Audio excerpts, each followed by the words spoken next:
Hi ಎಲ್ರಿಗೂ ನಮಸ್ಕಾರ. Welcome back to ರಾಸಿ ರಂಗ. ಧಾರವಾಡ ಅಂದರೆ ಸಾಹಿತ್ಯ, ಸಂಗೀತ, ಪೇಡಾಗೆ ಹೆಸರುವಾಸಿ. ಆದರೆ 2016ರಲ್ಲಿ ಧಾರವಾಡದಲ್ಲಿ ಒಂದು ಭೀಕರ ಹತ್ಯೆ ನಡೆಯುತ್ತೆ. ಅದು ಜಿಲ್ಲಾ ಪಂಚಾಯತ್ ಸದಸ್ಯ ಯೋಗೇಶ್ ಗೌಡ ಅವರ ಕೊಲೆ. ಒಬ್ಬ ಜನಪ್ರಿಯ ನಾಯಕನನ್ನು ಜಿಮ್ ಒಳಗೆ ನುಗ್ಗಿ ಕಣ್ಣಿಗೆ ಕಾರ್ತ್ ಪುಡಿ ಹಾಕಿ ಕೊಂದಿದ್ದರ ಹಿಂದೆ ಇರೋದು ಬರೀ ದ್ವೇಷ ಅಷ್ಟೇ ಅಲ್ಲ, ಒಂದು ದೊಡ್ಡ ರಾಜಕೀಯ ಪಿತೂರಿ. ಇವತ್ತಿನ ವಿಡಿಯೋದಲ್ಲಿ ನಾವು ಯೋಗೇಶ್ ಗೌಡ ಅವರ ಕೇಸಿನ ಕಂಪ್ಲೀಟ್ ಇನ್ಸೈಡ್ ಸ್ಟೋರಿಯನ್ನು ನೋಡೋಣ ಬನ್ನಿ ಸ್ನೇಹಿತರೆ. ದಿನಾಂಕ 15 ಜೂನ್ 2016 ಬೆಳಿಗ್ಗೆ ಸುಮಾರು 7ರಿಂದ 8 ಗಂಟೆ ಇರಬಹುದು.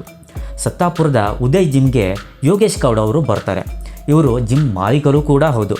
ಅಲ್ಲಿ ಆರಾಮಾಗಿ ಪೇಪರ್ ಓದ್ತಾ ಕುಳಿತಿದ್ದ ಯೋಗೇಶ್ ಗೌಡ ಅವ್ರ ಮೇಲೆ ಸಡನ್ನಾಗಿ ಬೈಕ್ನಲ್ಲಿ ಬಂದಂಥ 5 ದುಷ್ಕರ್ಮಿಗಳು ಅವರ ಮೇಲೆ ಮಚ್ಚು ಮತ್ತು ಮಾರಕಾಸ್ತ್ರಗಳಿಂದ ಬರ್ಬರವಾಗಿ ಹಲ್ಲೆ ಮಾಡಿ ಅವರನ್ನು ಕೊಚ್ಚಿ ಕೊಲೆ ಮಾಡ್ತಾರೆ. ಈ ಹಂತಕರಿಗೆ ಯೋಗೇಶ್ ಗೌಡ ಅವರನ್ನು ಎದುರಿಸೋ ತಾಕತ್ತಿರಲ್ಲ. ಅದಕ್ಕೆ ಅವರು ಮಾಡಿದಂಥ ಉಪಾಯ ಏನಪ್ಪ ಅಂತಂದರೆ ಅವರ ಕಣ್ಣಿಗೆ ಖಾರದ ಪುರಿಯನ್ನು ಎಚ್ತಾರೆ.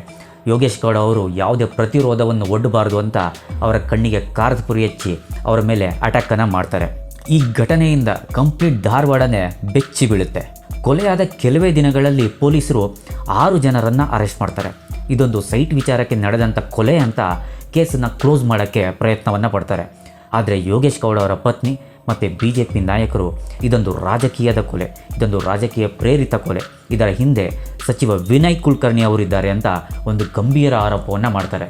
2016ರ ಟೈಮ್ನಲ್ಲಿ ಕಾಂಗ್ರೆಸ್ ಮತ್ತು JDS ಸಮ್ಮಿಶ್ರ ಸರ್ಕಾರ ಇರುತ್ತೆ.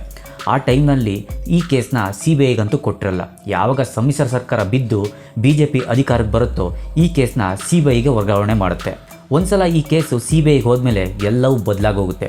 CBI ಅಧಿಕಾರಿಗಳು ತನಿಖೆ ಮಾಡಿದಾಗ ಗೊತ್ತಾಗಿದ್ದು ಏನಂದರೆ, ಮೊದಲು ಜೈಲಿಗೆ ಹೋಗಿದ್ರಲ್ಲ ಆ 6 ಜನ ಆರೋಪಿಗಳು ಅವರೆಲ್ಲ ನಕಲಿ ಆರೋಪಿಗಳು ಅಂತ.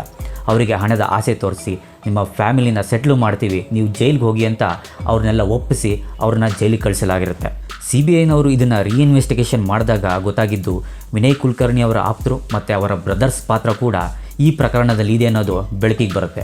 ಯೋಗೇಶ್ ಗೌಡ ಮತ್ತು ವಿನಯ್ ಕುಲಕರ್ಣಿ ಮಧ್ಯದ ದ್ವೇಷ ಬರೀ ಪಕ್ಷಾಧಾರಿತ ಅಷ್ಟೇ ಆಗಿರಲಿಲ್ಲ, ಅದು ವೈಯಕ್ತಿಕ ವರ್ಚಸ್ಸಿನ ಹೋರಾಟನೇ ಆಗಿತ್ತು. ಧಾರವಾಡದ ಜಿಲ್ಲಾ ಪಂಚಾಯತ್ನ ಹೆಬ್ಬಳ್ಳಿ ಕ್ಷೇತ್ರದಲ್ಲಿ ಯೋಗೇಶ್ ಗೌಡ ಅವರು ಗೆಲುವು ಸಾಧಿಸಿದ್ದು ವಿನಯ್ ಕುಲಕರ್ಣಿ ಅವರಿಗೆ ರಾಜಕೀಯವಾಗಿ ದೊಡ್ಡ ಹಿನ್ನಡೆಯಾಗಿತ್ತು. ಇದು ಕುಲಕರ್ಣಿ ಅವರ ಭದ್ರೆಕೋಟೆ ಆಗಿದ್ದರಿಂದ ಯೋಗೇಶ್ ಗೌಡ ಅವರ ಬೆಳವಣಿಗೆ ವಿನಯ್ ಕುಲಕರ್ಣಿ ಅವರಿಗೆ ಸಹಿಸಕ್ಕಾಗಲಿಲ್ಲ. ಮತ್ತು ಜಿಲ್ಲಾ ಪಂಚಾಯತ್ ಸಭೆಗಳಲ್ಲಿ ಯೋಗೇಶ್ ಗೌಡ ಅವರು ವಿನಯ್ ಕುಲಕರ್ಣಿ ಅವ್ರನ್ನ ಬಹಿರಂಗವಾಗಿ ಪ್ರಶ್ನೆ ಮಾಡ್ತಿದ್ರು ಮತ್ತು ಭ್ರಷ್ಟಾಚಾರದ ಆರೋಪಗಳನ್ನು ಕೂಡ ವಿನಯ್ ಕುಲಕರ್ಣಿ ಅವ್ರ ಮೇಲೆ ಮಾಡ್ತಾಯಿದ್ರು. ಯೋಗೇಶ್ ಗೌಡ ಅವರು ವಿನಯ್ ಕುಲಕರ್ಣಿ ಅವ್ರನ್ನ ರಾಜಕೀಯವಾಗಿ ಓವರ್ಟೇಕ್ ಮಾಡ್ತಿದ್ದೆ ಯೋಗೇಶ್ ಗೌಡ ಅವರ ಹತ್ಯೆಗೆ ಪ್ರಮುಖ ಕಾರಣ ಅಂತ ಎಲ್ಲರೂ ಹೇಳ್ತಿದ್ದಾರೆ.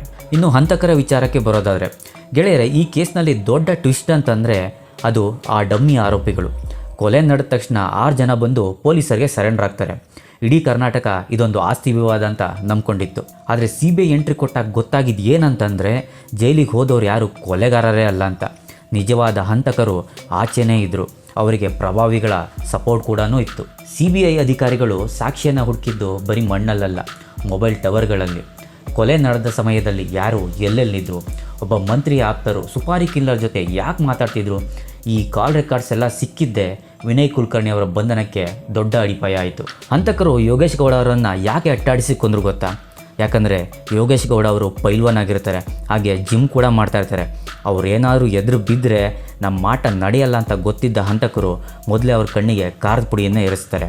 ಖಾರದ ಪುಡಿಯನ್ನು ಎರಚಿ ಅವರನ್ನು ಅಸಹಾಯಕರನ್ನಾಗಿ ಮಾಡ್ತಾರೆ. ಇನ್ನು ಎಷ್ಟು ಕ್ರೂರವಾಗಿ ಹತ್ಯೆ ಮಾಡ್ತಾರೆ ಅಂತಂದರೆ ಯೋಗೇಶ್ ಗೌಡ ಅವರಿಗೆ ತಪ್ಪಿಸ್ಕೊಳ್ಳೋಕ್ಕೂ ಎಲ್ಲೂ ಕೂಡ ಚಾನ್ಸನ್ನು ಕೊಟ್ಟಿರಲ್ಲ ಈ ಹಂತಕರು. ಈ ಕೇಸ್ನಲ್ಲಿ ಒಟ್ಟು 21 ಮಂದಿ ಆರೋಪಿಗಳಿದ್ದು ಕೋರ್ಟ್ ಅವರಲ್ಲಿ 17 ಮಂದಿಯನ್ನು ದೋಷಿಗಳು ಅಂತ ಘೋಷಣೆ ಮಾಡಿದೆ. ಈ ತೀರ್ಪು ಕರ್ನಾಟಕದ ರಾಜಕೀಯದಲ್ಲಿ ದೊಡ್ಡ ಸಂಚಲನವನ್ನು ಸೃಷ್ಟಿ ಮಾಡಿದೆ. ಹತ್ಯೆಯಾದ 10 ವರ್ಷಗಳ ನಂತರ ಯೋಗೇಶ್ ಗೌಡ ಅವರ ಕುಟುಂಬಕ್ಕೆ ನ್ಯಾಯ ಸಿಕ್ಕಂತಾಗಿದೆ. ನೋಡಿದ್ರಲ್ಲ ವೀಕ್ಷಕರೇ, ಅಧಿಕಾರಕ್ಕೋಸ್ಕರ ಮನುಷ್ಯ ಎಷ್ಟು ಕೆಳಮಟ್ಟಕ್ಕೆ ಬೇಕಾದರೂ ಇಳಿಬಹುದು ಅನ್ನೋದಕ್ಕೆ ಈ ಕೇಸೇ ಒಂದು ಉದಾಹರಣೆ. ಈ ಇನ್ಸಿಡೆಂಟ್ ಬಗ್ಗೆ ನಿಮ್ಗೆ ಏನನ್ಸುತ್ತೆ ಅನ್ನೋದನ್ನ ಕಮೆಂಟ್ನ ತಿಳಿಸಿ. ಹಾಗೆ ವಿಡಿಯೋ ಇಷ್ಟ ಆಗಿದರೆ ಎಲ್ಲರೂ ಚಾನಲ್ಗೆ ಸಬ್ಸ್ಕ್ರೈಬ್ ಮಾಡಿ, ಎಲ್ರಿಗೂ ಶೇರ್ ಮಾಡಿ, ಸಪೋರ್ಟ್ ಮಾಡಿ. ಮತ್ತೆ ಮುಂದಿನ ವಿಡಿಯೋದಲ್ಲಿ ಸಿಗೋಣ.